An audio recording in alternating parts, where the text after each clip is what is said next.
आज कमाएगा तो कल बैठकर खाएगा। अरे अपनी मेहनत पर भरोसा रख, प्यार तो दोबारा भी हो जाएगा। आ मेरी जान।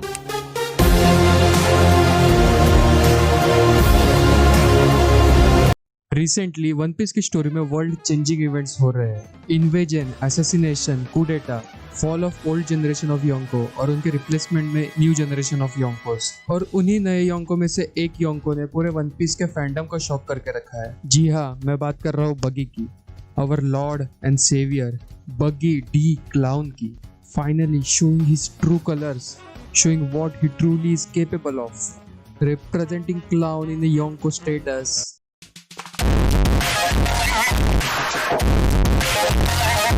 I know मैं इस टॉपिक पे लेट हूँ क्योंकि ये बहुत ही ज़्यादा इम्पोर्टेंट टॉपिक है और इस इंसिडेंट के बाद बगी फॉर पायरेट किंग बस एक जोक नहीं रहेगा।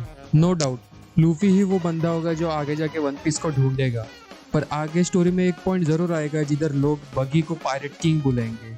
पर आप लोग सोच रहे होंगे कि बगी तो एक गैग कैरेक्टर है, एक मीम कैरेक्टर है, तो ओडा उसे इतना इम्पोर्टेंस क्यों दे रहा है? ना बगी उतना पावरफुल है, ना उसके पास उतना स्ट्रॉन्ग क्रू है, तो ओडा क्यों एक मीम कैरेक्टर को इतना इम्पोर्टेंस दे रहा है? वो समझने के लिए हमें पहले मीम्स के इम्पोर्टेंस को समझना पड़ेगा। बहुत से लोग मीम्स को एक माइंडलेस एंटरटेनमेंट की तरह देखते हैं और समटाइम्स वो सच भी होता है।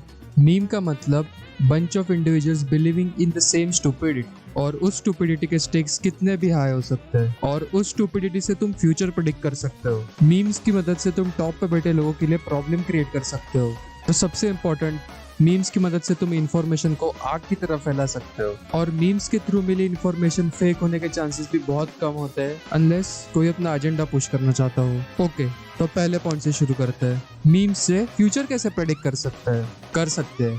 इन 2016 अमेरिकन प्रेसिडेंशियल इलेक्शन जीतने वाले डोनाल्ड ट्रंप की जीत के पीछे का राज कुछ हद तक मीम्स है। वहाँ के लोग इलेक्शन से पहले ही उस पर मीम्स बना रहे थे कि वो इलेक्शन जीतेगा और वो मीम्स सच हो गई और एक तरीके से लोगों ने फ्यूचर प्रेडिक्ट किया। पर अगर क्या होता कि वो इलेक्शन हार जाता, लोग उस मीम को भूल जाते क्योंकि at the end of the day वो बस एक मीम था। सेकेंड केस में 2019 में game stops, gaming store in foreign, stocks में अपनी वैल्यू लूज कर रहा था और वहाँ के कैपिटलिस्ट लोग गेम स्टॉप्स के स्टॉक्स को शॉर्ट सेल कर रहे थे। शॉर्ट सेल मतलब कंपनी के डूबने पे पैसे लगा रहे थे। पर दूर किसी कोने में बैठे रेडिट गेमर्स ने सोचा, ऐसे कैसे भाई? गेम स्टॉप्स ने उनका चाइल्डहुड एंजॉयबल बनाया था और उसी नॉस्टैल्जिया फैक्टर की वजह से वो लोग उस स्टॉक में इन्वेस्ट करने लगे और गेम स्टॉप्स में इन्वेस्ट करने को एक मीम बना दिया और उस स्टॉक की वैल्यू इतनी ऊपर लेके गए कि शॉर्ट सेल करने वालों को बिलियंस ऑफ डॉलर्स का लॉस हुआ, वो भी बस एक मीम की वजह से। बट मीम का काम होता है लोगों को एंटरटेन करना। समटाइम्स मीम के स्टेक्स हाई होने के बाद भी मीम अनफनी होने के कारण जल्दी डेड हो जाती है और वो इम्पैक्ट क्रिएट नहीं कर पाती, और कुछ केसेस में मीम ओवर यूज्ड होने के कारण जल्दी डेड हो जाती है। अब तुम बोलोगे इस इंफॉर्मेशन से तो उससे मेरा क्या फायदा, मुझे क्या मिल रहा है, मुझे क्या दे रहा है? इस सब से मैं ये पॉइंट बताना चाहता हूँ कि बगी बस एक कोई मीम कैरेक्टर नहीं है। बगी एक मीम कैरेक्टर है जिसने वन पीस की स्टोरी पे इम्पैक्ट डाला है। लोग मेरे से कमेंट करते हैं कि पुनीत भाई तुम कौन से भगवान को मानते हो? तो दोस्तों मैं इन भगवान को मानता हूँ और मांस, अंडा, शराब, किसी भी चीज को हाथ नहीं लगाता। वो एक कैरेक्टर है जो ड्रीम्स देख रहा है और उन्हें कंप्लीट कर रहा है, वो भी एक एंटरटेनिंग वे में, और वो चीज उसको स्पेशल बनाती है। और वो चीज एक्सप्लेन करने के लिए मैं एक स्पेशल इंसान को बुलाना चाहता हूँ, रूफी कुन। Take it away just like buggy took the emperor spot.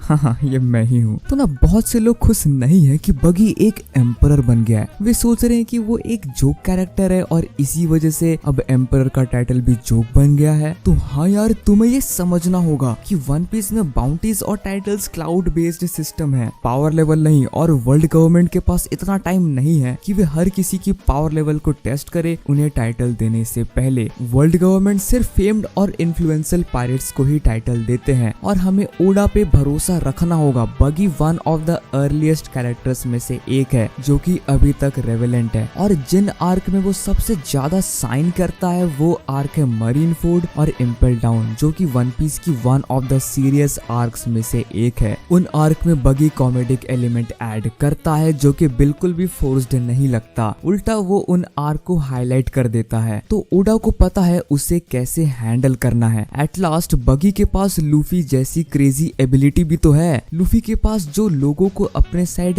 Gravitate करने की पावर है ना, वही सेम चीज बगी के पास भी है।